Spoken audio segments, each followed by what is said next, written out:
Hello and welcome back to my channel, and today's video is all about Adobe Photoshop 2022 installation. So this video is all about your guide on how to install Adobe Photoshop 2022 for free. So I just give you the installer for the Adobe in the description below. So just go to description in this video and look for the link to download the file. Ayan. So if you are also interested with the Master Collection 2022, there is a separate video tutorial for that. So just go there and download also the Master Collection and watch my video tutorial for the Master Collection 2022. So andun po lahat yan sa description. But if you are new to my channel, please consider subscribing and click the notification bell for educational purpose videos. Alright, so let's proceed.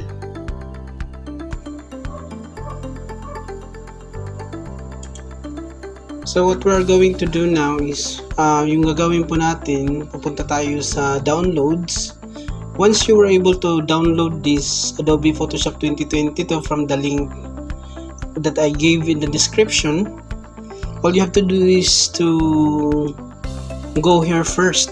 Okay, so click antivirus, then we will turn off the antivirus first before doing anything. So close natin to.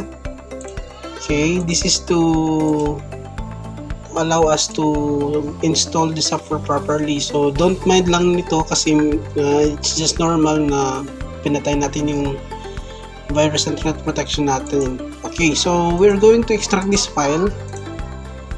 Okay, extract file, and the password for this is 123. So yan, just finish the extraction process. Then once ma-install na, ma-extract na po natin siya, mamaya bubuksan din natin yung itong folder na to, na naka-folder na siya. Then titingnan po natin yung dalawang installers na i-install natin. Okay, so hintayin lang muna natin na matapos yung extraction process, and we will proceed to the next step. Okay, tapusin nyo lang po yung video na ito at huwag pong magja-jump kasi every step is important. Okay, so ayan, malapit na siya. So again, please consider subscribing to this channel for more updates. Okay, thank you. Sige, malapit na po at matatapos na po yung extraction. Sige, hintayin lang po natin siya. Usually it takes only a minute. Then yan, so we're done. Click natin to, click and click again. Then we have two here. Okay, so first natin i-install itong Adobe Photoshop 2022. Double click lang to, then you will be prompted with pop-up box, and just click yes. Hintayin lang natin kasi hindi pa siya nag-open, still trying to initialize. Yan, so sabi dito, Windows protected your PC. So you just i-click mo lang itong more info. Then since unknown yung publisher niya, don't worry, wala po ditong virus. Pero yung laptop natin, yung desktop natin, nagbibigay po siya ng warning because this is since unknown po yung publisher niya, so dinidefine niya itong as in foreigner or something na parang strange siya sa desktop natin. Anyway, just click run out anyway. Click natin yan. Let's wait for the installation happen. Yan, so we're almost installing. We're loading the setup process. Okay, while waiting for the installer to be verified, if you can see this file, this is an instruction. Okay, and just in case you forgot what I am doing, mayroon po tayong guide dito kung paano siya gawin. Okay, so just open this one. Anyway, let's proceed. Installer, i-click na po natin to. Okay, English po yung sinelect natin, then 64-bit. Then wag na pong maglagay ng any destination. Ito na po yung file niya. Install. Then let's wait for the installation process to be done.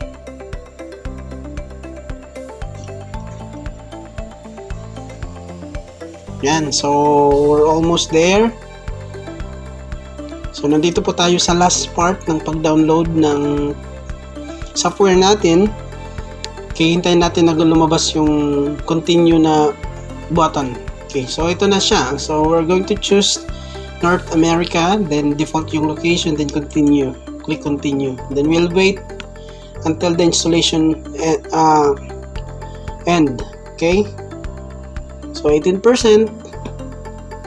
This one 18%. So pag nag-reach po siya ng 100%, you're going to uncheck the boxes, yung dalawang boxes po natin. Okay?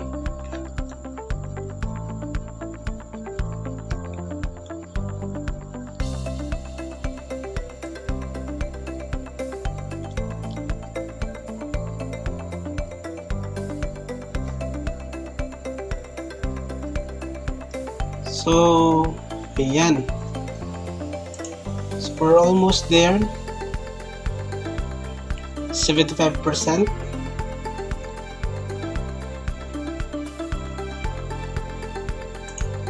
Okay. Ayan. So, we're almost at the end of the installation process. 95%.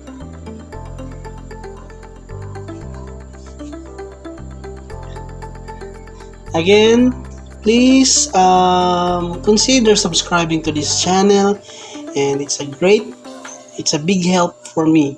Thank you.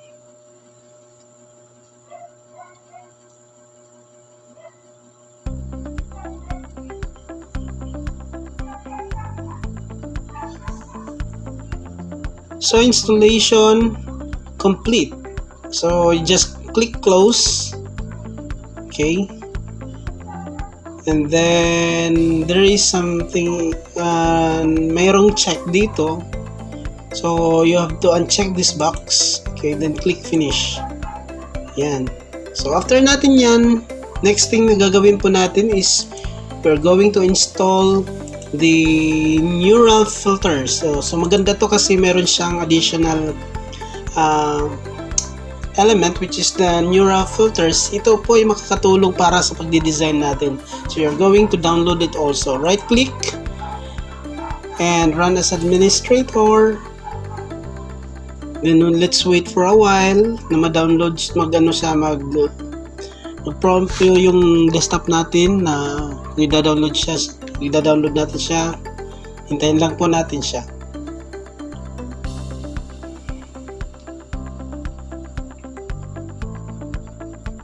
Okay, the same thing, more information, run anyway.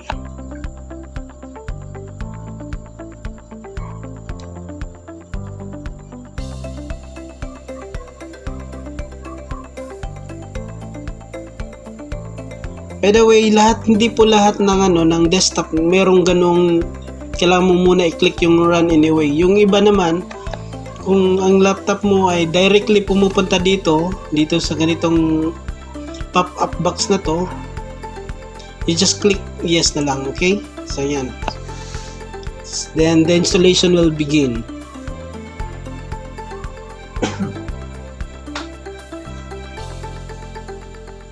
So just click next, then ito na po yung directory destination folder niya. So click install. Then let's wait for the neural filters to be installed.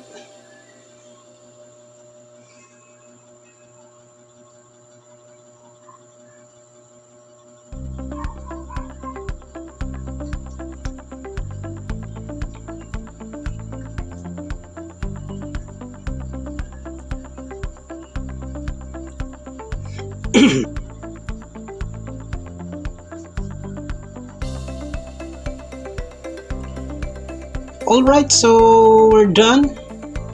Uncheck these two boxes na to and then click finish. so we're done installing the two of this. So sabi dito, this program might not have installed correctly. You can try installing the program using compatibility settings. Okay, install using compatibility or this program installed correctly. Okay, yan. So may warning po siya, but if there is no warning for your installation process, that's very good. Kung meron naman, you decide. Okay, so if we're done, so let's go and let's test. Right click. Okay, click natin tong Windows button na to, and then let's select this one, right click, and more, then open file location. This is the location. You drag this to your desktop. Drag. Yan. So after that, madrag natin, lagyan nyo somewhere else. Okay, dito na lang. Then let's open this one. Open natin kung talagang totoo ngang gumagana siya. Okay.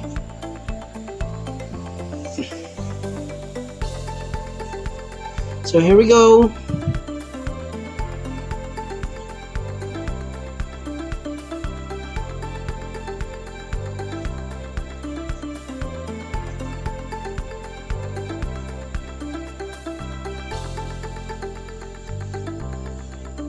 Let's wait for this to open.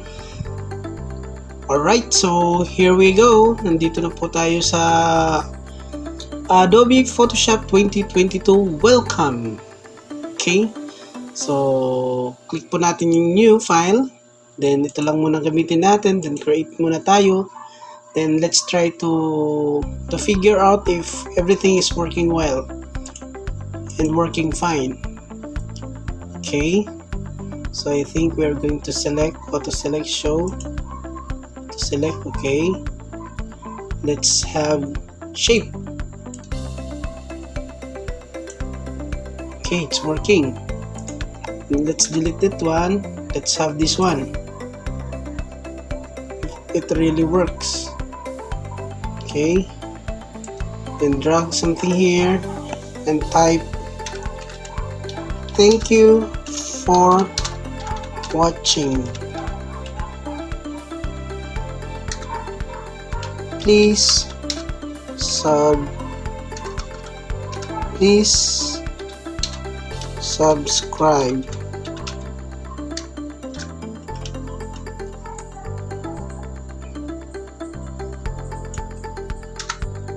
Bye, and thank you so much for watching. Please subscribe. Bye. Thank you.